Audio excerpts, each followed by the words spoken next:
Espera, tá gravando, não tá? Apareceu e tá. Beleza. Bom, pessoal, é o seguinte. A aula, então, é sobre dinâmica das massas de ar no Brasil. São duas aulas sobre essa matéria. É a aula que trata sobre inverno, tá escrito aqui, ó, inverno. E a aula que trata sobre verão, gravada, tá? Já está disponível para vocês, inclusive, a partir de hoje, 7 horas da manhã. Por isso que eu falei, é importante assistir essa aula aqui sobre inverno para depois assistir a sobre verão, tá? Porque uma complementa a outra.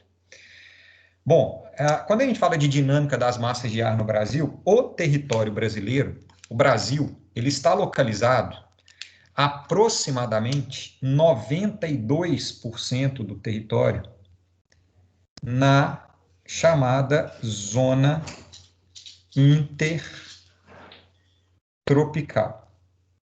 Beleza? Então, cerca de 92% do território brasileiro está localizado na zona intertropical.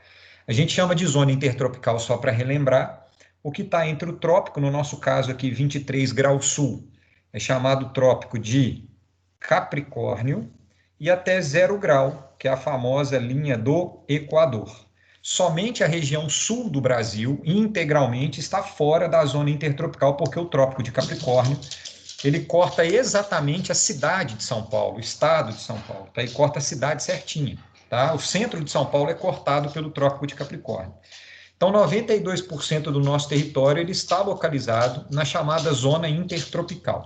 Sendo assim, predominam no Brasil, ao longo do ano, altas temperaturas. Então, o Brasil é um país caracterizado por temperaturas elevadas.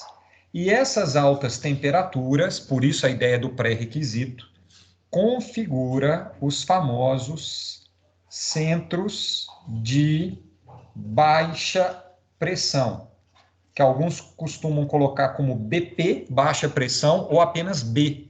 Climatologicamente falando, a simbologia é a letra B, tá? De baixa pressão, e a letra A de alta pressão. Os centros de baixa pressão eles são sempre as regiões atmosféricas para as quais o ar converge. Então, o centro de baixa pressão, ele atrai o ar, beleza? Ele é como se fosse um canudinho na atmosfera. Ele vai ter uma baixa pressão, o ar vai subir em área de baixa pressão, vai formar, entre aspas, um vácuo perto da superfície, porque o ar subiu, menos denso, quente. E aí o ar frio, ele vai tender a deslocar para essas áreas de baixa pressão.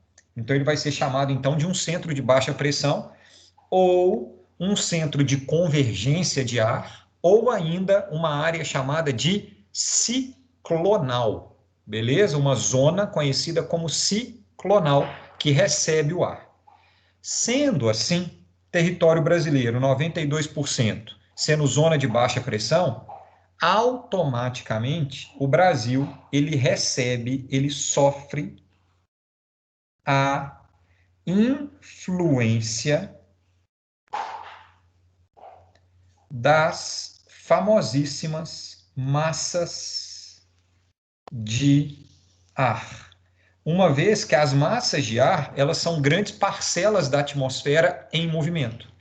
Então, se a gente fala que recebe influência das massas de ar, é porque o Brasil quase inteiro, eu vou escrever aqui em cima do mapa agora, ele é um centro de baixa pressão enorme, e sendo um centro de baixa pressão, o ar que está em volta do Brasil, que é mais frio na média anual de temperatura do que o ar que está sobre o território brasileiro, ele vai deslocar para esse grande centro de baixa pressão que é o território brasileiro. Então, o Brasil, mais do que influenciar outra região em termos climáticos, ele sofre a influência das massas de ar em termos climáticos.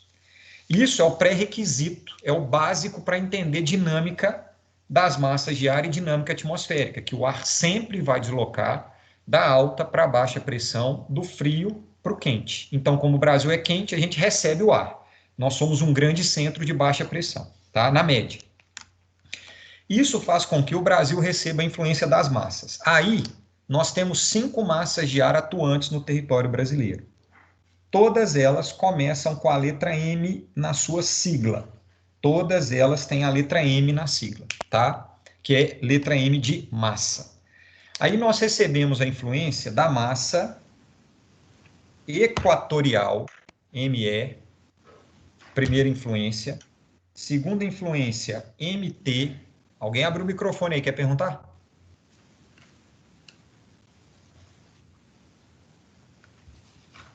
Helena, foi você que abriu o microfone?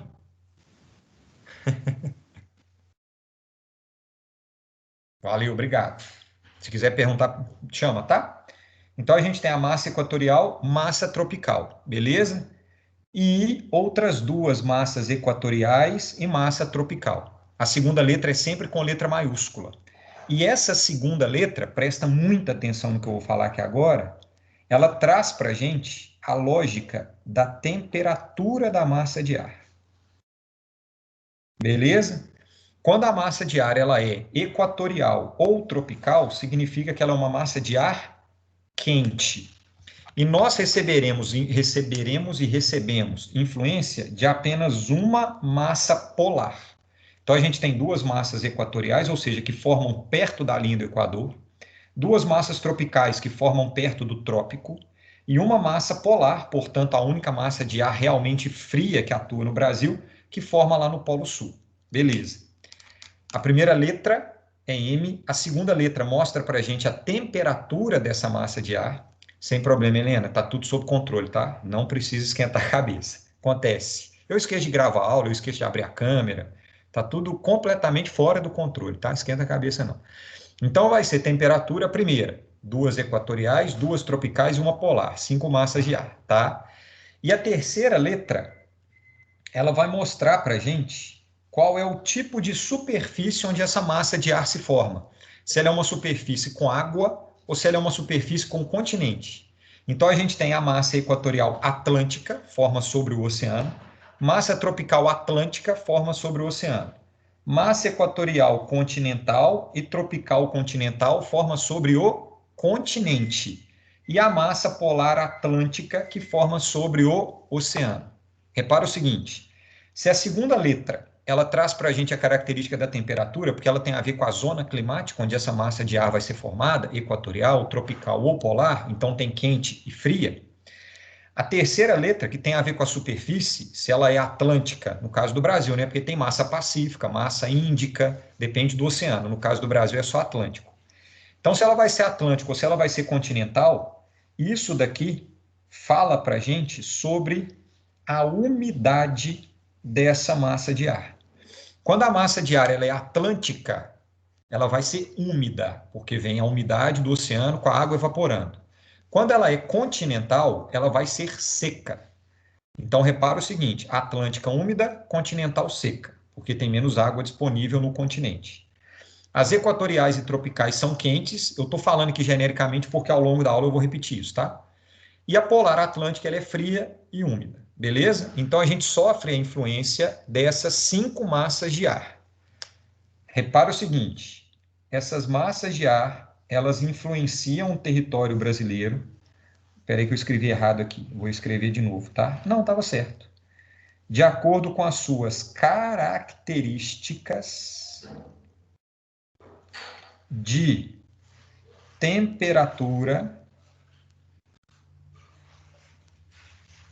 e umidade. Então, são as características da temperatura e da umidade dessa massa de ar que vão influenciar. Então, o que eu estou querendo dizer com isso? Quando a gente tem, por exemplo, uma massa polar atlântica atuando, significa que a gente vai ter como característica no Brasil as características de temperatura e umidade dessa massa de ar. Se ela é polar, ela é fria, se ela é atlântica, ela é úmida. Então, quando a gente vê a MPA atuando no Brasil, significa que naquele momento a gente vai estar frio e úmido. Se a gente tem a MTC, que é a massa tropical continental, que é quente, tropical, e continental é seca, significa que quando ela estiver atuando, a gente vai ter um período no Brasil que vai ser quente, tropical e seco por ser continental. Então, toda a massa de ar, ela atua no território brasileiro, atua não, tá? Ela atua no território brasileiro e influencia o clima naquele momento, de acordo com suas características de temperatura e umidade. Dúvida até aqui, meu povo? Ficou tranquilo? Todo mundo entendeu esse conceitual inicial? 5 massas de ar, quentes, frias, úmidas e secas, tem de tudo. Uma observação que eu faço a partir de agora. As 5 massas de ar, elas atuam no Brasil o ano inteiro, seja verão, seja inverno, nós temos as 5 massas de ar atuando no território brasileiro. A diferença é que, como o Brasil está na zona intertropical, nós não temos as 4 estações em 92% do nosso território, nós não temos as 4 estações bem definidas, porque o Brasil, na média do ano, ele vai ser quente, então não tem muita variação entre inverno e verão. O ano inteiro, inverno e verão, as 5 massas de ar atuam. Só que quando é inverno, que a temperatura cai um pouquinho, não cai tanto, cai um pouco, não tem neve, aquele inverno rigoroso, quando a temperatura cai um pouco, as massas de ar do inverno vão predominar, principalmente a massa de ar fria no Brasil, que é a polar atlântica. As outras massas, elas ficam inibidas, mas elas continuam existindo. Quando vem o verão, a temperatura sobe. As massas de ar mais quentes, elas vão sobressair e a massa de ar mais fria fica inibida. Eu repito, as 5 massas de ar existem o ano inteiro no Brasil, porém, dependendo do inverno ou do verão, algumas ficam inibidas e outras ficam potencializadas de acordo com a estação do ano, tá? Não esqueçam disso, as 5 estão aqui o tempo inteiro. E aí, como o Brasil, a gente tem basicamente 2 estações perceptíveis, o inverno e o verão, a gente divide a explicação das massas de ar nessas 2 estações, na estação inverno e na estação verão. Beleza? Por isso a aula, então, é dividida em 2 partes. A primeira parte, o inverno, agora. A segunda parte é o verão, que já está disponível lá no site para vocês. Eu paro e pergunto, dúvida? Tá tudo tranquilo aí? Tá tudo ótimo. Legal. Obrigado. Então, vamos à explicação agora que concentração tem que ser 100%, tá? Parar de pensar no almoço e vamos concentrar na aula aqui agora. Inverno brasileiro. Como é o inverno, a massa de ar que vai predominar no território brasileiro no inverno é a única massa de ar realmente fria que atua no Brasil, que é a chamada MPA. Então, a massa de ar MPA ela é chamada de polar atlântica.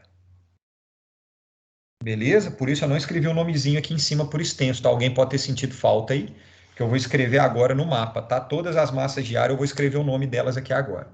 Então, ela é uma massa polar, portanto, ela será uma massa de ar caracterizada por baixas temperaturas, ela é uma massa de ar fria, e como ela é atlântica, ela será uma massa de ar úmida.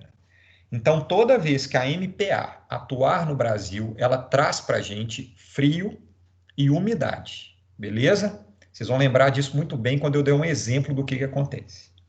Então, essa massa de ar, ela vem do Polo Sul, deslocando, ela passa pela Argentina, pelo Uruguai. Na Argentina e no Uruguai, ela é muito mais fria do que aqui no Brasil, porque na medida em que ela desloca, ela vai esquentando, chegando perto da zona intertropical. Então, ela passa pelo Uruguai, pela Argentina, pelo Uruguai, chega no sul do Brasil. Claro que ela chegando no sul do Brasil, lá no sul, ela vai ser muito mais fria e úmida no sul do Brasil do que no restante do território nacional, tá? Muito mais. Então ela chega no sul do Brasil e chegando no sul, ela se divide.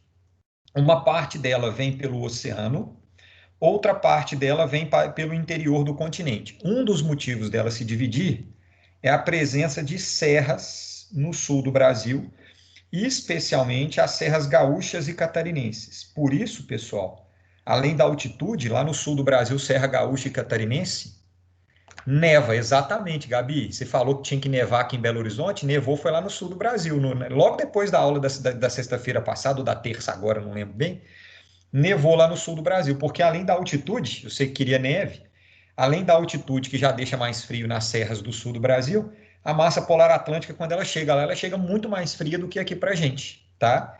Então, ela se divide por causa do relevo. Parte pelo litoral, parte pelo continente.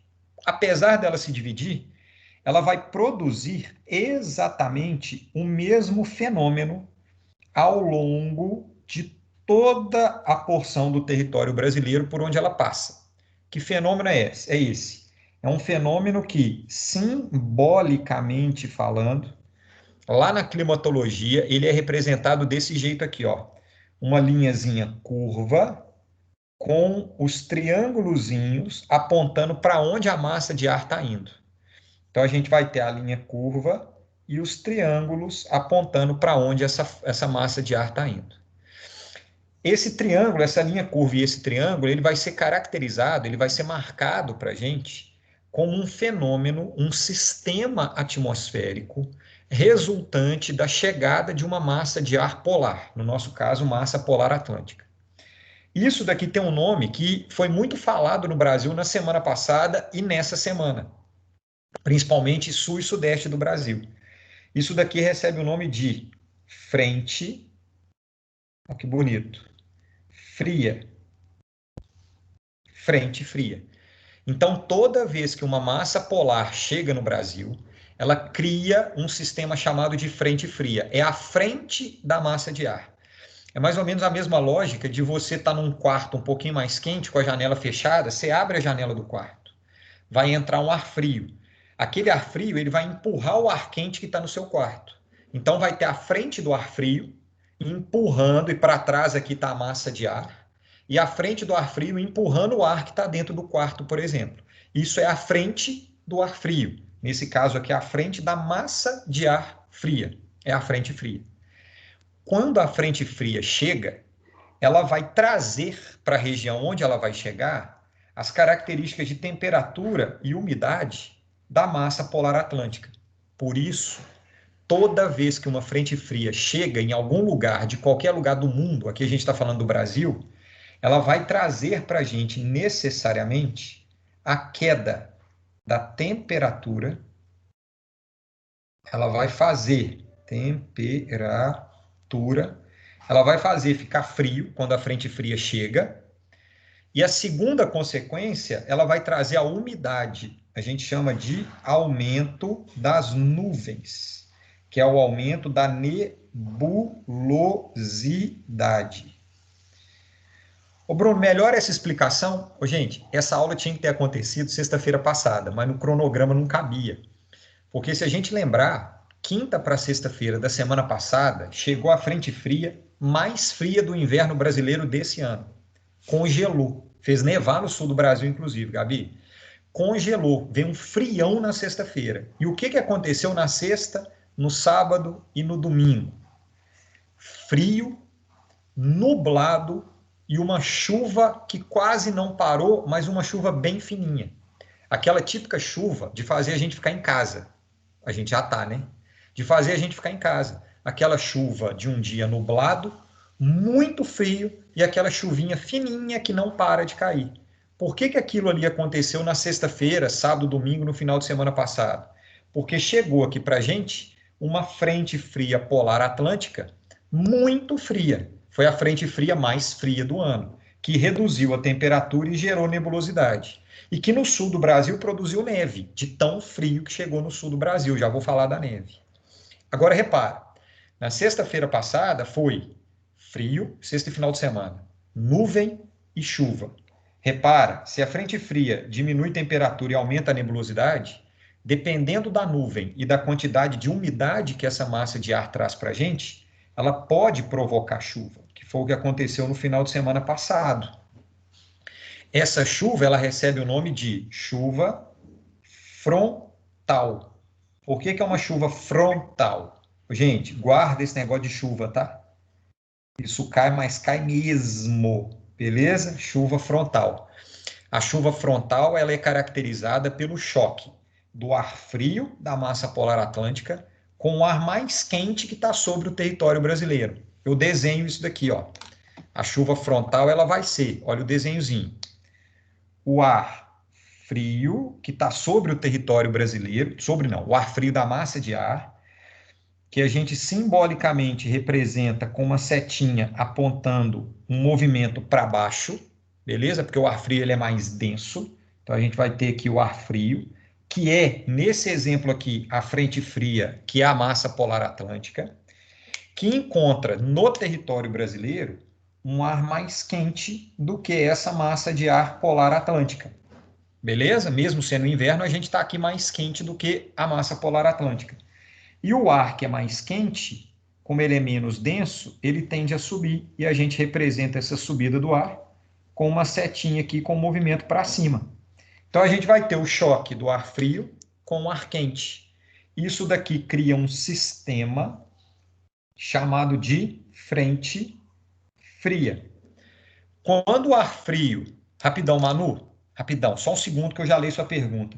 Quando o ar frio encontra com o ar quente, a gente vai ter queda de temperatura, condensação da umidade, tanto da umidade que vem com a massa polar, quanto a umidade presente no território brasileiro, e essa umidade condensada vira nuvem.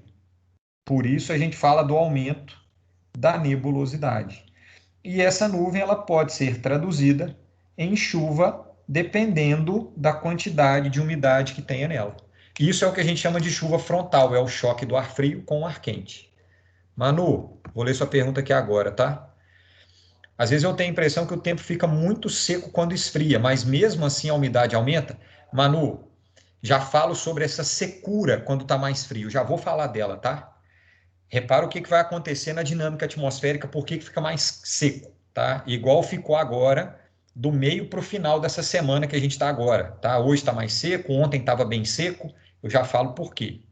Repara o seguinte, quando a frente fria chega, aumenta a umidade, então forma nuvem, porque a frente fria, ela traz a umidade da massa polar, que encontra com a umidade que está sobre o território brasileiro. Então as duas se somam, da massa e do Brasil, umidade, então a umidade sobe, diminui temperatura, condensa isso tudo, vira nuvem, chove. Chama chuva frontal, aguenta aí na seca.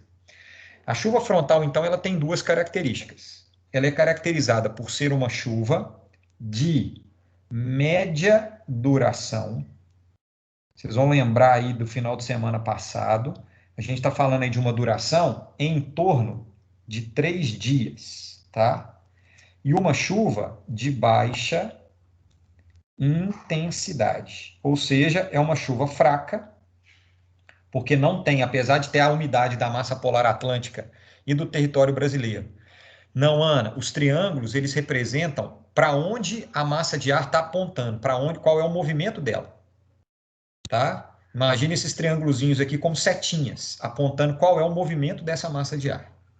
Entendeu, Ana? Eles não representam umidade nem temperatura, eles só representam o que é frio, porque o triângulozinho vai ser sempre numa massa fria, e qual é o movimento que a massa de ar está fazendo, para onde ela aponta, para onde ela vai, tá? Então vai ser uma chuva de média duração e uma chuva de baixa intensidade. Lembra, de novo, final de semana passado. Nublou, frio pra caramba, com aquela chuvinha fininha, que durou 3 dias, beleza? Praticamente sem parar. Isso é a chuva típica do inverno brasileiro, uma chuva de frente fria chamada chuva frontal. Manu, vou explicar agora para você, tá? Olha o que acontece. Chuva fria, chuva do dia frio, chuva da nuvem da frente fria. Só que quando a frente fria passa, imagina o seguinte, eu vou fazer com a caneta aqui para ficar mais fácil. Fazer de azul, com a caneta azul. Imagina que a frente fria, que a massa de ar seja a caneta, tá? A massa de ar é a caneta. A frente fria é a ponta da caneta.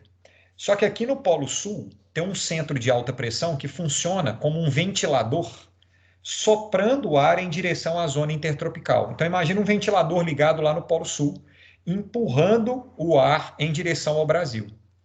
Quando esse ar chega no Brasil, exatamente, Carol, vou dar esse exemplo também.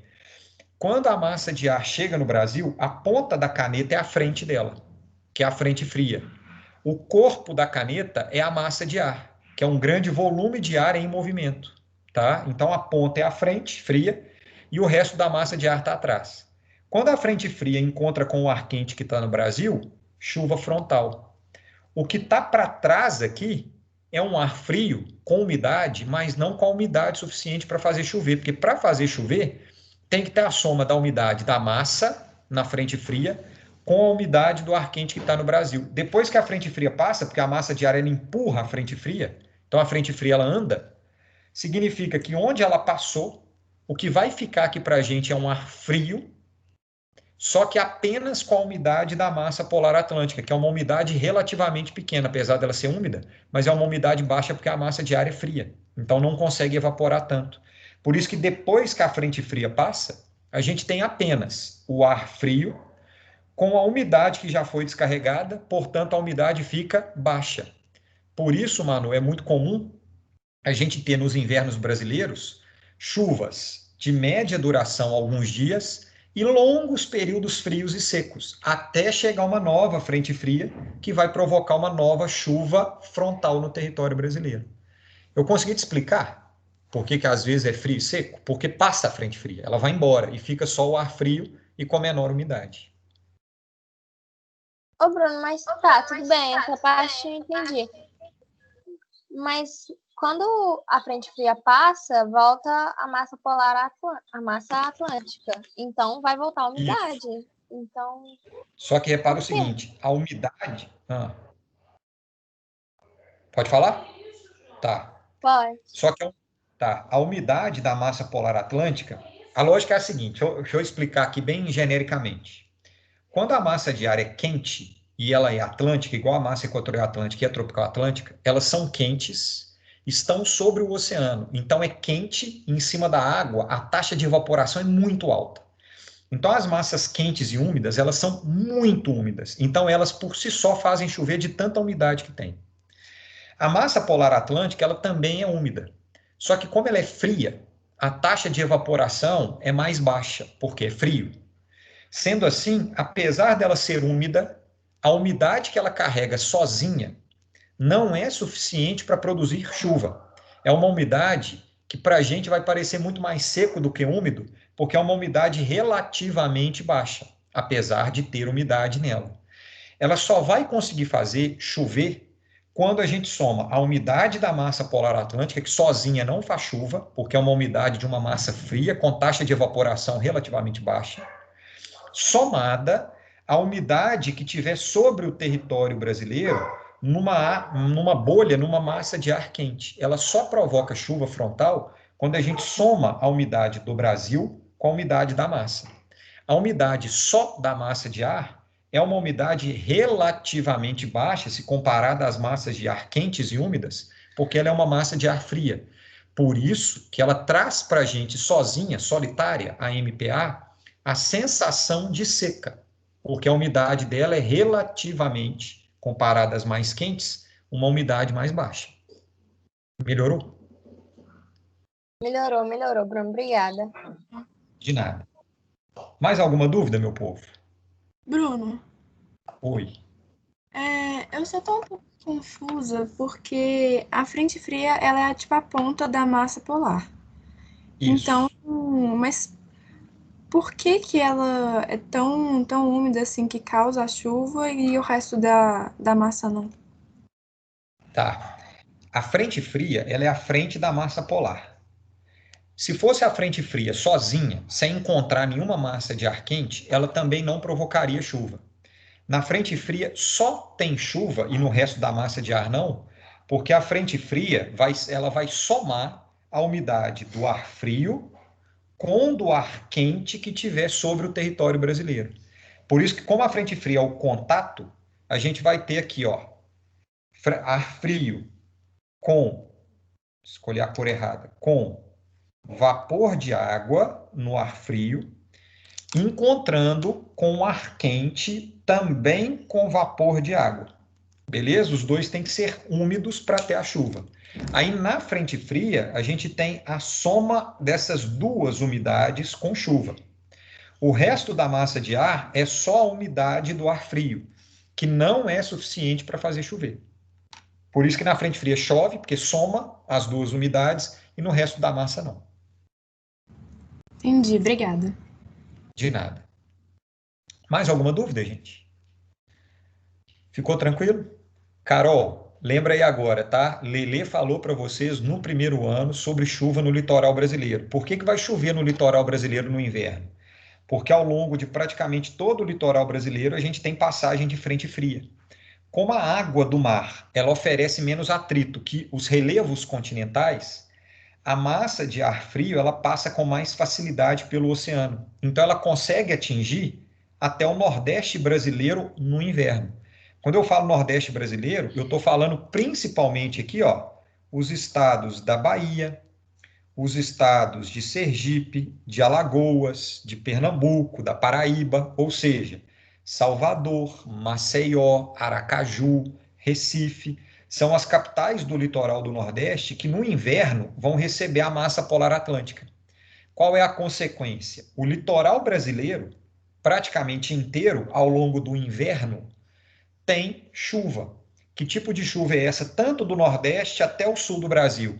É a chuva frontal, que é a chuva típica do inverno brasileiro.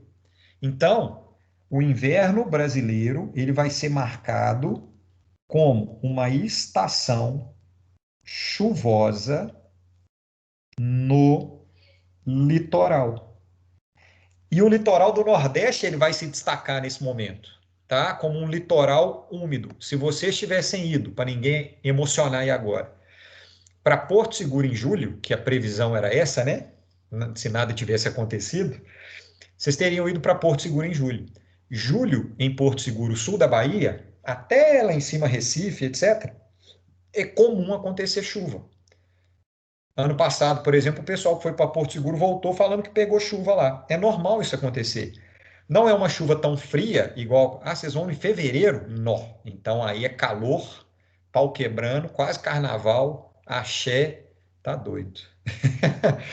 Voltem vivos, tá? Só isso. E aí, corria risco de pegar chuva, que é a chuva do litoral. Sendo assim, o litoral brasileiro, pela influência dessa massa de ar, ele vai ser caracterizado por um clima tropical, porque está na região intertropical, litorâneo. O clima tropical litorâneo... Giovana, eu nunca assisti, é bom? Recife Frio, é legal? Fala sobre isso? Nunca vi. Nunca ouvi falar, na verdade. É? Trata sobre esse momento, assim, inclusive, fala sobre isso. Tem no YouTube? Legal. Recife Frio, vou procurar. Deixa eu anotar aqui, ó, para eu não esquecer, tá? Outro tema mais parecido, legal. Recife, tô anotando. Frio. Assistirei, eu adoro documentário. Vou assistir, tá? Pode deixar. Obrigado. Obrigado, Giovana. Obrigado, Carol, que você também assistiu aí, que tem no YouTube. Valeu. Assistirei, tá, Giovana? Quem sabe eu posso usar em outras aulas também. Então, vai ser caracterizado pelo clima tropical litorâneo. Repara quando que chove no litoral brasileiro, especialmente no Nordeste. Chove no inverno por causa da passagem das frentes frias. Sendo assim, o meio do ano, que é o inverno, quando a gente vai representar clima por meio de um gráfico chamado climograma, o meio do ano, entre os meses de junho e agosto, junho, julho e agosto, que são os meses do inverno propriamente dito, calma, Manu, rapidinho que eu já volto. A gente vai ter as barrinhas maiores, que as barrinhas no climograma representam chuva. E essas barrinhas, elas vão diminuindo na medida em que a gente caminha para os meses do verão, o início e o final do ano. Então, todo o climograma, vocês vão lembrar desse gráficozinho aqui, todo o climograma, as barrinhas representam chuva. Então, a gente está falando aqui de chuva no inverno. Como que a gente sabe que é inverno? Primeiro, porque é o meio do ano. No hemisfério sul, meio do ano é inverno. E segundo, pela temperatura, que a temperatura ela se comporta desse jeito aqui, ó. A passagem da frente fria faz a temperatura média cair.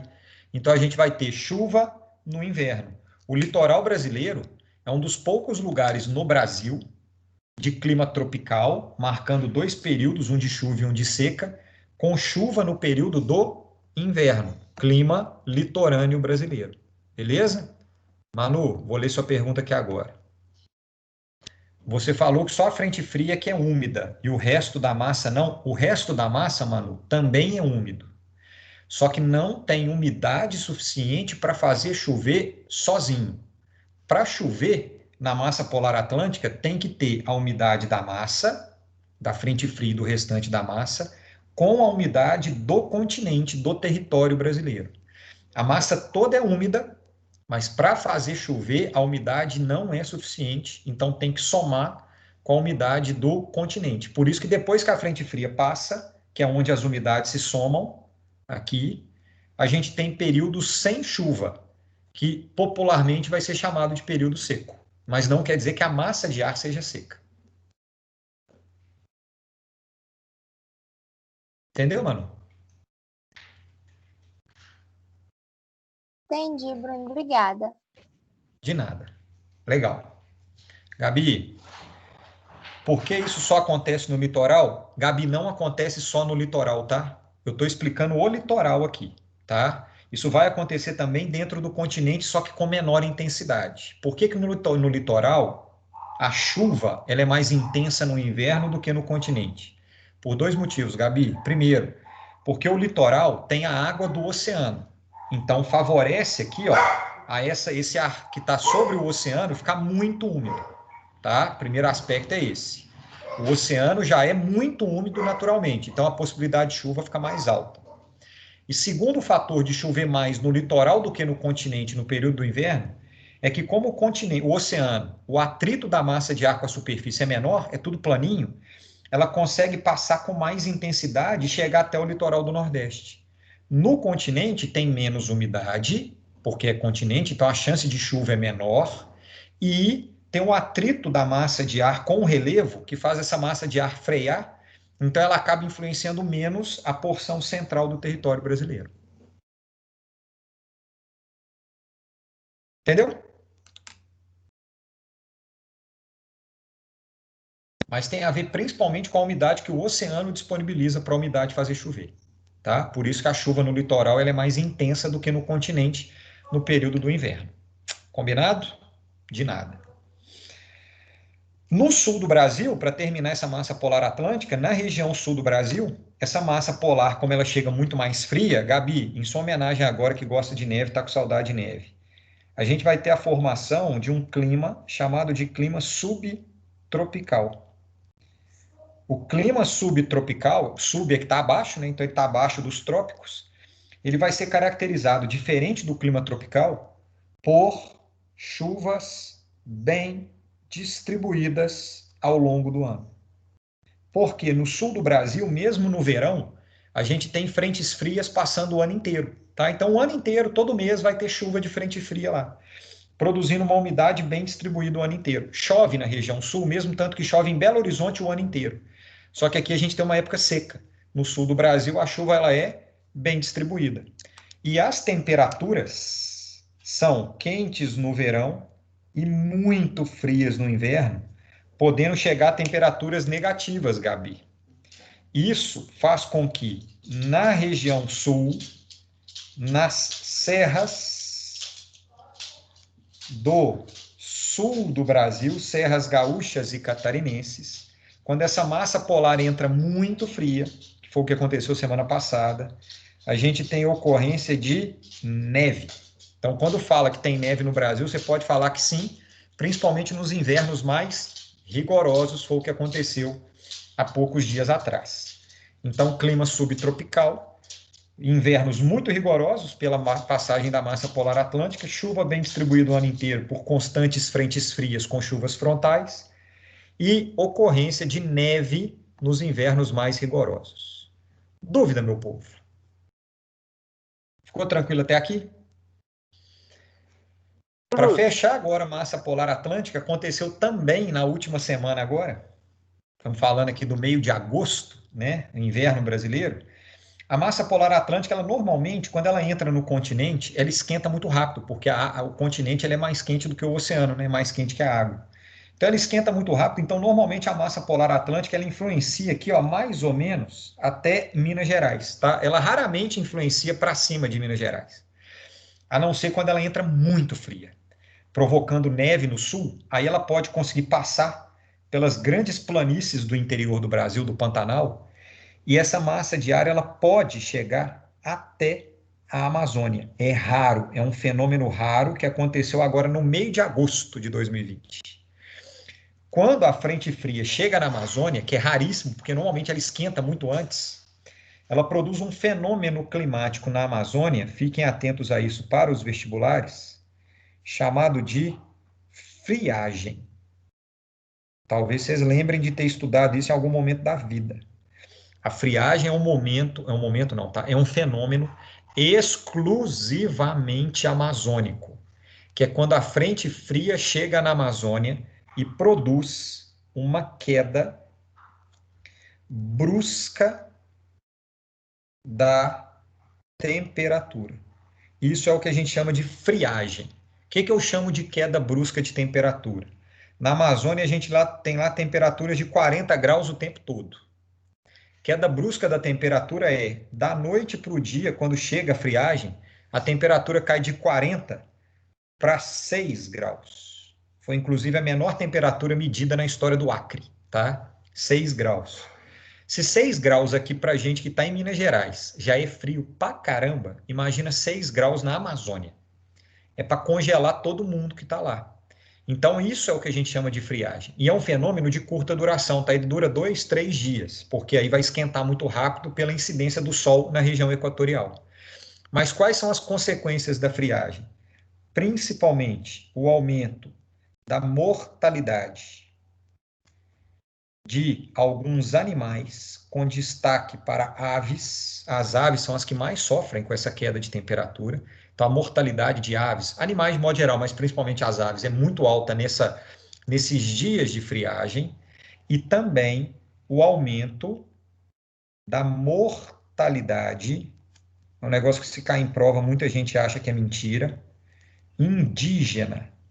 Principalmente a população indígena mais culturalmente indígena, mais raiz, que é a galera que está lá no meio da floresta propriamente dita, sem previsão do tempo, a gente vai ter um aumento da mortalidade, sobretudo da população infantil. A mortalidade infantil indígena, em períodos de friagem, ela é muito alta. Aquele índio sem roupa, aquele índio tradicional do nosso imaginário, ele vai sofrer mais com o fenômeno da friagem. Principalmente população infantil, tá? As crianças recém-nascidos, a taxa de mortalidade aumenta muito na época de friagem. Então, a friagem é um fenômeno raro, acontece uma vez por ano, e olhe lá, aconteceu na metade de agosto agora.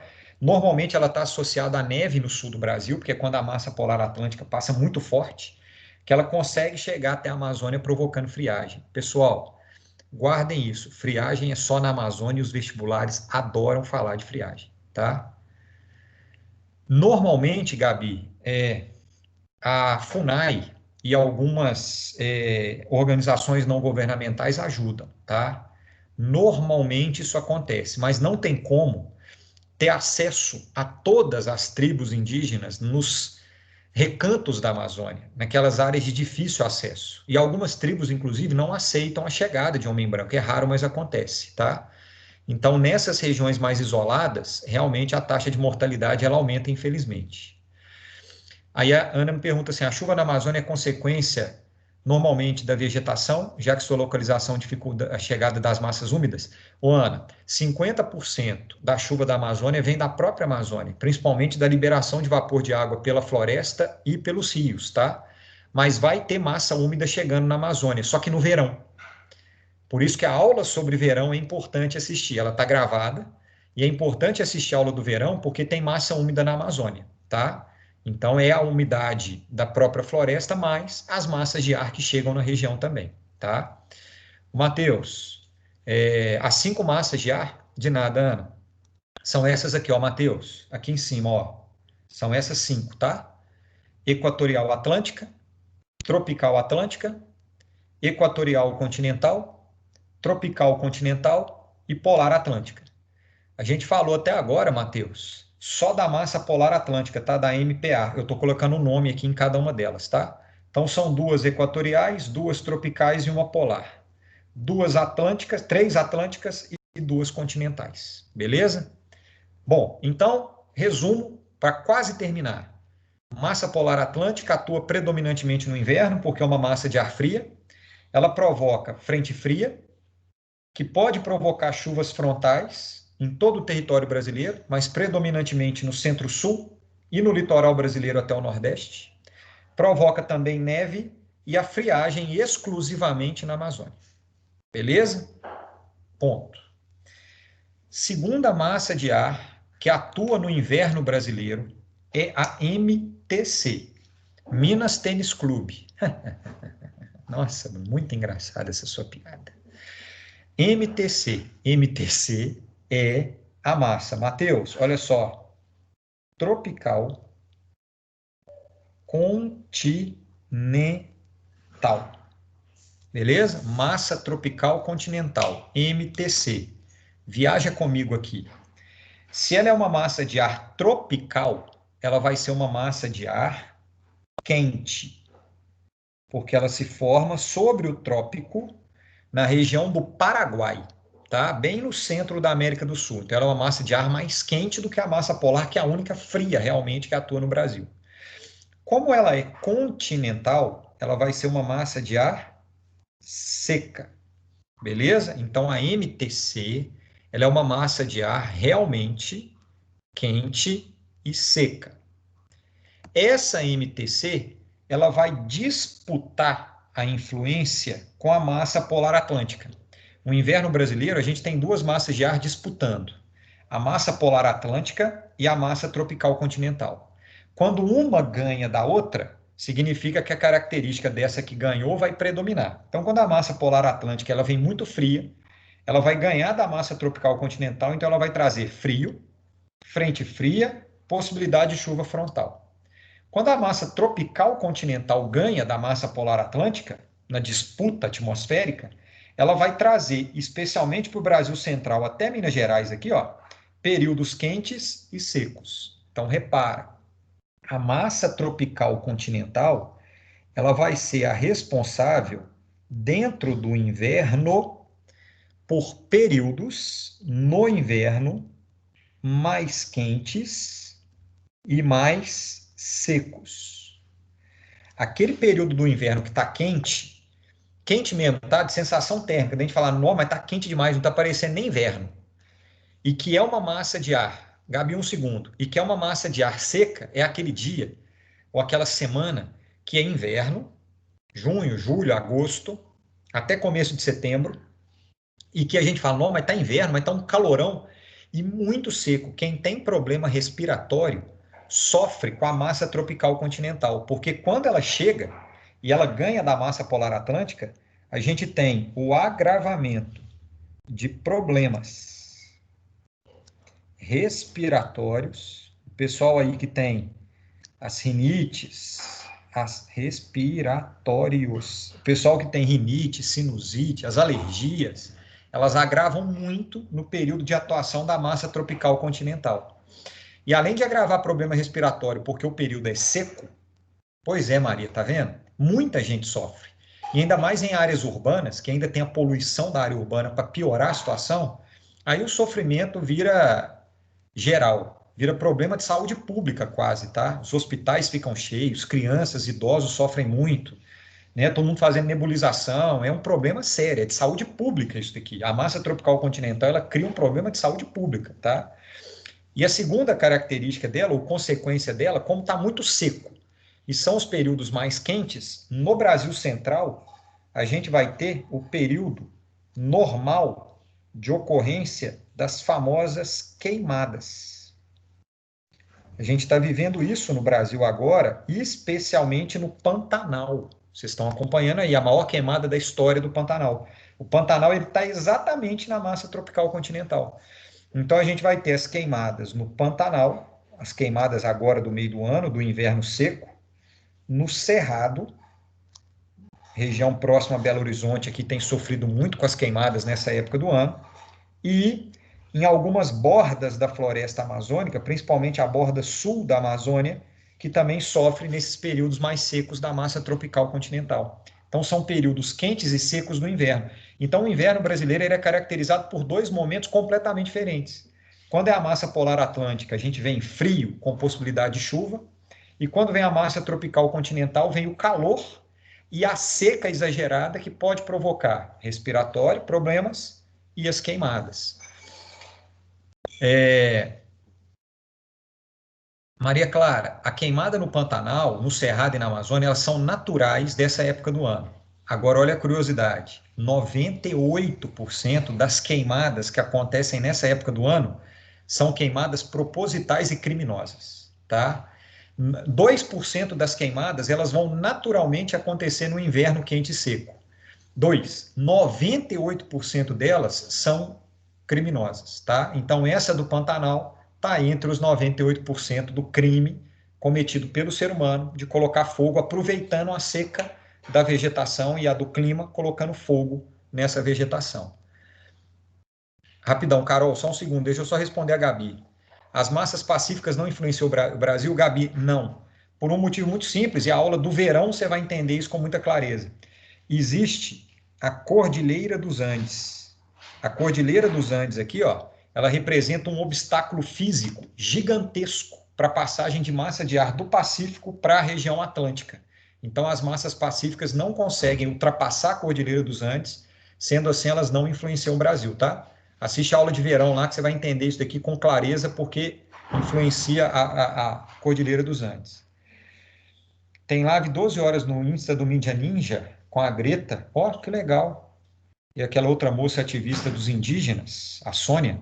Sim, é a Sônia mesmo, tá? Sobre o meio ambiente, o Pantanal queimando. Que legal, Carol. Gente, quem puder assistir, quiser, tá? Vale a pena assistir, porque são importantes figuras aí do cenário climático e indígena do Brasil e do mundo, né? Que legal, Mídia Ninja é muito bacana.